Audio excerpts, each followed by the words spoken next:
너무나도 평화롭고 조용한 마을이 있습니다. 날이 밝았지만 시간은 2시 59분. 그리고 1분 뒤 3시가 아닌 2시 60분이 되자 평범한 아침이 시작됩니다. 일어난 뒤 준비를 마친 남자는 냄새를 맡으며 아내 매기에게 베이컨을 구웠냐고 물어보죠. 하지만 다른 생각을 하는지 베이컨은 다 버리고 정신을 차린 매기는 이제서야 급하게 불을 끕니다. 그 모습을 보며 느닷없이 사랑한다는 남편 샘. 그 말을 들은 매기는 본인이 아침 식사를 태웠는데도 사랑하냐고 묻습니다. 하지만 샘은 오히려 본인에게 다정하고 과분하다는 말을 하며 플러팅을 날리죠. 이후 다른 가정과 다를 거 없는 평범한 대화들이 오갑니다. 얘기를 마친 뒤 출근을 하려고 하는 샘. 매기는 그런 샘에게 입을 맞추며 도시락까지 챙겨주는 사랑스러운 모습을 보여주죠. 이후 도시락을 들고 출근하려는 샘을 멈춰 세우는 매기. 하지만 샘은 매기에게 잊어버리라는 의미심장한 말을 합니다. 그리고 얼마 되지도 않았지만 정말 다 잊어버렸는지 강아지의 밥을 차려주려고 하죠. 피클 옆에 있는 강아지 사료를 꺼내 강아지 윈스턴의 밥을 챙겨주고 얼른 먹으라며 윈스턴을 부르는데 윈스턴은 깊은 잠에 빠졌는지 오지를 않습니다. 매기는 열심히 밥을 먹으라며 더 크게 불러봤지만 윈스턴은 이미 한참 전에 너무나도 깊은 잠에 빠진 상태였죠.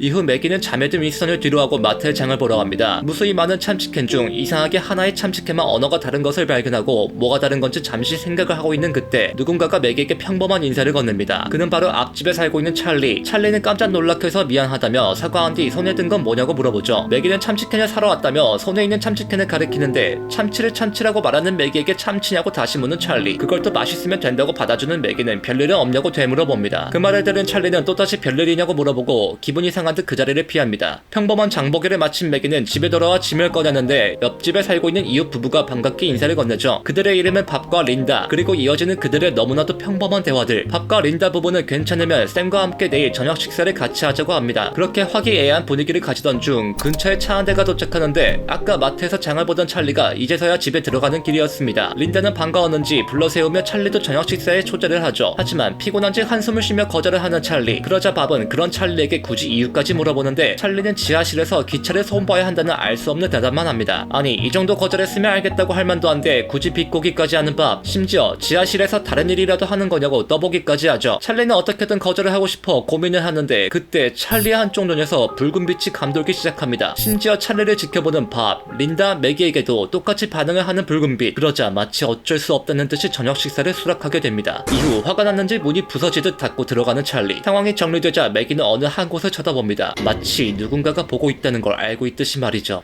그렇게 하루가 지나고 약속된 저녁 식사 시간. 먹기 전에 좋은 생각이 있다며 식전에 감사의 인사를 하자는 밥. 당첨자는 매기입니다. 가장 먼저 샘에게 감사한 마음을 표하고 그 뒤 본인에게도 감사의 마음을 표하고 그리고 이 자리에 없는 정부에게도 감사의 인사를 표합니다. 마지막으로 무슨 말을 할지 고민을 하다 행복해 보이지 않는 표정으로 행복하다고 말하는 매기. 지금 이 순간 모두가 행복한 순간입니다. 저녁을 어느 정도 마친 뒤 매기는 장에 신호가 왔는지 잠시 자리를 비우는데 화장실에 들어간 뒤 무엇인가를 고민하는지 계속 멍하니 서 있기만 하죠. 그렇게 고민을 하던 중 다른 누군가도 신호가 왔는지 화장실에 노크를 합니다. 정신을 차린 매기는 문을 열고 나가려는데 그 앞에는 찰리가 서 있었습니다. 그런데 생뚱맞게 기차를 좋아하냐고 물어보는 찰리. 느닷없는 기차 드립에 매기는 재차 물어보는데 어릴 때 아버지를 따라 기차를 만져보지 않았냐고 또 지 할 말만 하는 찰리. 그리고 그걸 또 받아주는 매기입니다. 그러더니 찰리는 갑자기 기차도 보여주겠다고 합니다. 화장실에서 무슨 기차를 하지만 매기는 샘이랑 같이 보러 가겠다 하죠. 그러자 찰리는 혼자만 오는 게 좋을 것 같다고 얘기합니다. 매기는 잠시 고민을 하지만 당연히 수락합니다. 그렇게 찰리의 기차를 보게 되는 둘만의 비밀을 만드는데 사실 이건 둘만이 아니라 그 모습들을 전부 지켜본 린다와 함께 3명의 비밀이 되어버렸죠. 이후 저녁 식사는 끝이 나고 모두 각자의 집으로 돌아가게 됩니다. 그리고 곧 약속 당일이 다가옵니다.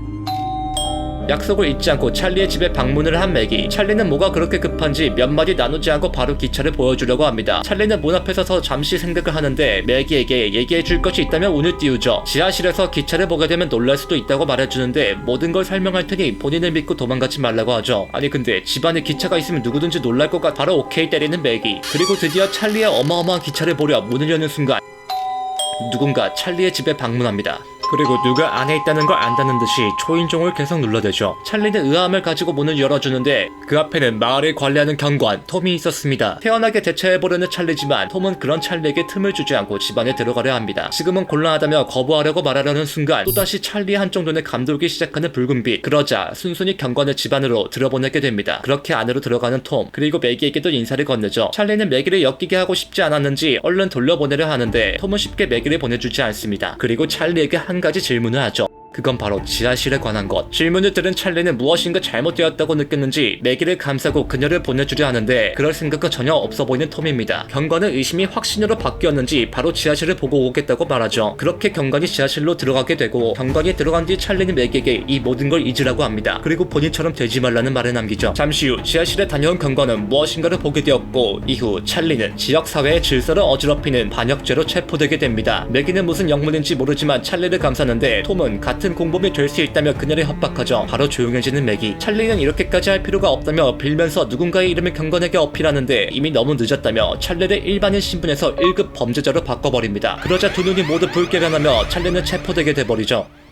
그로부터 2주 뒤 어느 날과 같은 평범한 아침, 여느 때와 같이 2시 60분이 되자 알림을 끄는 샘은 매기에게 인사를 건넸는데 그녀는 무언가 평소와는 다른 느낌입니다. 남편인 샘이 말을 걸어도 한숨밖에 나오질 않죠. 정신을 차리려 샤워도 하고 양치도 하고 해보지만 칫솔 2개가 꽂혀있는 걸 보며 무언가 생각나는지 멍 때리는 매기. 마치 원래는 3개가 있었던 것 같은 환상을 보기도 합니다. 그리고 일부러 무언가를 잊어버리려는 매기. 씻고 난 뒤에도 생각 정리가 안 되는지 놀이터를 향해 벤치에서 멍도 때려보지만 여전히 잊지 못한 것 같습니다. 그때 누군가 말을 걸어오는데 그건 바로 2주 전에 마주쳤던 경관 톰. 톰은 그녀에게 마치 아무 일 없었냐는 듯 안부를 물어보고 그런 톰의 말에 매기는 동요하지만 그 순간 찰리 때처럼 매기에게도 시작된 붉은빛. 그러자 아주 잘 지냈다며 순응하는 모습을 보입니다. 태연하게 말을 걸며 옆으로 앉은 톰은 찰리의 얘기를 꺼내며 매기를 떠보기로 하죠. 순간 다시 한번 크게 동요하는 매기였지만 누군지 모른다면서 다행히 위기를 벗어나게 됩니다. 그 말을 듣고 안심한 듯 자리를 떠나려는 톰. 하지만 그의 의심은 아직 사라지지 않은 듯 의미심장한 말을 남기고 가버립니다. 이후 집에 돌아왔지만 여전히 정신을 못 차리는 그녀. 안 그래도 잊기 힘든데 경관 때문에 더 잊기 힘들어합니다. 그러다 인내심의 한계가 찾아왔는지 냅다 거울을 부셔버리는데 깨진 거울 조각으로 고통에서 해방되려고 하지만 조각난 거울에서 어떠한 환상이 보이기 시작합니다. 마치 과거에 있었던 것 같이 너무나도 선명한 기억들. 그리고 사라진 줄 알았던 찰리가 나타났는데 이것 또한 그녀의 상상이었죠. 상상인 걸 알지만 의지할 대상이 없는 그녀는 찰리와 얘기를 나누는데 상상 속의 찰리는 무언가를 잊지 못한 그녀에게 때가 됐다며 잠자코 자신을 따라오라고 합니다. 그곳은 바로 지금은 금지된 구역이자 2주 전까지 찰리의 집이었던 곳이었죠. 정확히는 찰리의 지하실. 상상 속의 찰리는 밑에 발을 들이는 순간 돌이킬 수 없다고 말하며 사라집니다. 하지만 매기는 더 이상 본인이 잃어버린 걸 잊을 수 없었고 그렇게 진실과 마주하게 됩니다. 과연 그녀는 어떠한 진실과 마주치게 되는 걸까요? 이제 진짜 이야기가 시작됩니다.